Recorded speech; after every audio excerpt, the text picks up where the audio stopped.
welcome back to your YouTube channel. Today, this is the sticker, and this is the brand, and this is the brand, another brand, and this is the more brand. Today, guys, we're going to unbox our Kenwood blender BLP15. Okay, this is how it looks inside. Okay, so it will have a 2 liters goblet, 500 watts durable motor, 2-speed plus pulse function, and ice crush function. Yeah. Okay. It will be so nice when you drink something.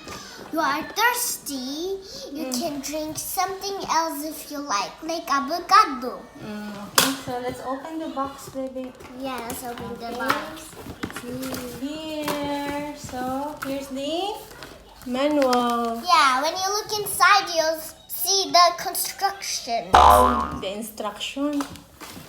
Okay. Now Next is the cover. Show the cover, baby. this is the cover of the glass. Yeah, A make it circle big. glass. This is the cover. Yeah, with a circle Okay, glass. circle glass. Yeah. Here, next is the goblet. Here's the goblet. Yeah, this is the Wait a goblet. minute. Here is the goblet. It is 1,500 ml. Yeah. Be careful that it will crash. Okay, and this is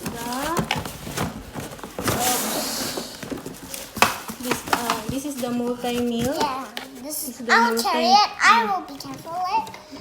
Put it down. Multi-meal. Okay. Yeah. Hey, this is the top view. And look at there's something inside over here. This is the turner. This is the rear view. Yeah, Okay, the it rear will be view. connected to this. To this. This is the main motor. Yeah, Blender. this is the main motor of the blender. When you spin something, if you like, So here, it's construction. see, this is the manual. And this is the construction. You can do the manual. Okay. See? There's so many readings you can do. Yeah, there's so many readings you can do.